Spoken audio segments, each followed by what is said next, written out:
Hello అండి, అందరూ ఎలా ఉన్నారు? ఈరోజు మనం మామిడికాయ పప్పు చారు ఎలా చేయాలో నేర్చుకుందాం. దీనికి కావాల్సిన ఇంగ్రీడియంట్స్ అన్నీ నేను డిస్క్రిప్షన్లో ఇస్తాను. కందిపప్పు ఫస్ట్ కడుక్కొని ఉంచుకోండి.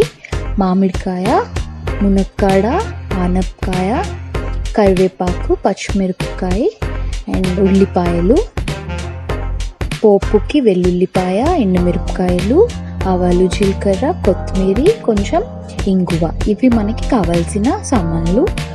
ఇందులో చింతపండు వాడమండి. ఫస్ట్ పప్పు ఉడికించుకుందాం. కొంచెం వాటర్ వేసి పసుపు వేసి కుక్కర్ పెట్టుకోండి. ఈలోపు మనం ఒక పాన్ తీసుకొని ఆయిల్ వేడవ్వగానే దీంట్లో మనం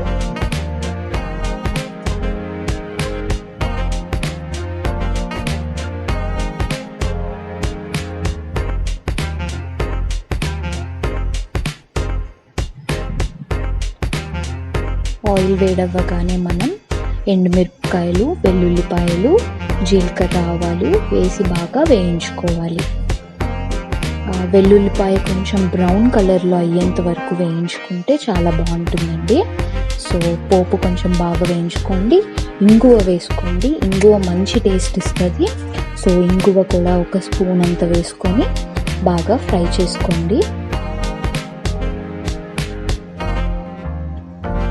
చాలామంది చింతపండు మంచిది కాదు అని అనుకుంటారు కదా, వాళ్ళు మ్యాంగోస్ దొరికినప్పుడు మనం ఇలా మామిడికాయ పప్పు చారు చేసుకుంటే చాలా బాగుంటుంది అండ్ మంచిది కూడా. మీరు మ్యాంగోస్ని ఫ్రీజర్లో స్టోర్ కూడా చేసుకోవచ్చు. వింటర్లో, రెయినీ సీజన్లో వాడుకోవచ్చు అన్నమాట.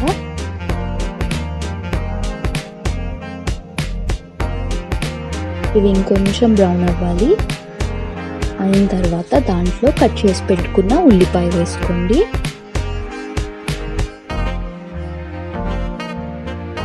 ఉల్లిపాయ బాగా బ్రౌన్ కలర్ వచ్చేంత వరకు ఫ్రై చేసుకోవాలి.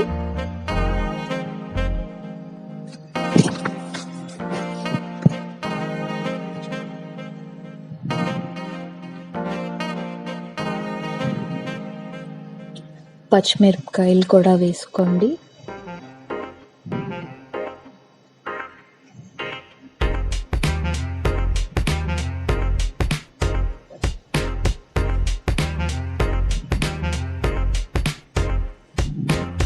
బాగా గోల్డెన్ బ్రౌన్లో ఫ్రై అయ్యాయండి. ఇప్పుడు ఇందులో మనం మునక్కాడ, సొరకాయ వేసుకోవాలి.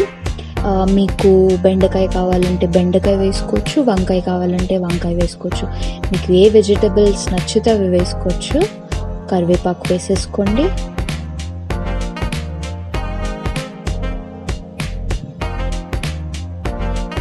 ఇప్పుడు ఉప్పు వేసుకోవాలి. ఉప్పు వేసుకుంటే ఏంటంటే ఈ వెజిటబుల్స్ అన్నీ మనకి మగ్గాలి కదండి. ఉప్పు వేస్తే తొందరగా ఉడుకుతుంది అన్నమాట. అందుకు ఉప్పు వేసుకోండి. ఇప్పుడు బాగా కలుపుకోండి.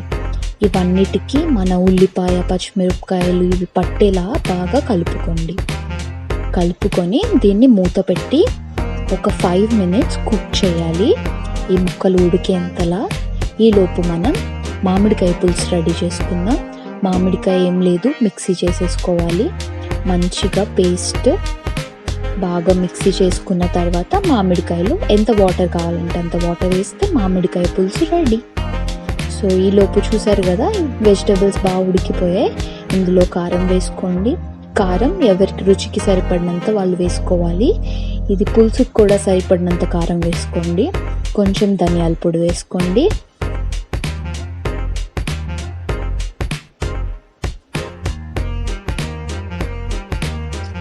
ఏ సాంబార్లో అయినా ధనియాల పొడి మంచి స్మెల్ ఇస్తుంది అన్నమాట. మీరు కొనే సాంబార్ మసాలాలో కూడా ధనియాల పొడి ఉంటుంది. సో సాంబార్లో ధనియాల పొడి అనేది చాలా కీ ఇంగ్రీడియంట్. దీన్ని బాగా కలుపుకోండి. ఇప్పుడు మనం ఏదైతే పులుసు చేసుకున్నామో మామిడికాయ పులుసు అది వేసేసుకోవాలి.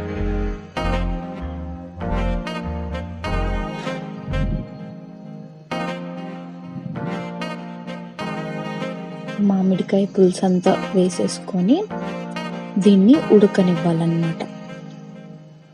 సో ఒకసారి బాగా కలుపుకోండి. ఉప్పు కొంచెం చూసుకోవచ్చు ఇప్పుడు.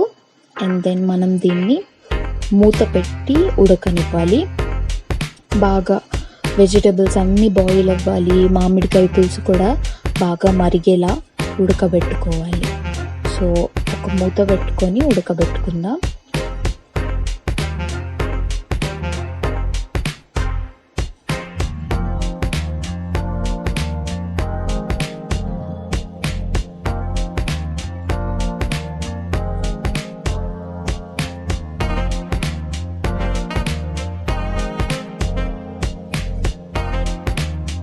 ఇప్పుడు దీంట్లో మనం మూత పెట్టుకునే ముందు కట్ చేసి పెట్టుకున్న కొత్తిమీర కూడా వేసేసుకోండి.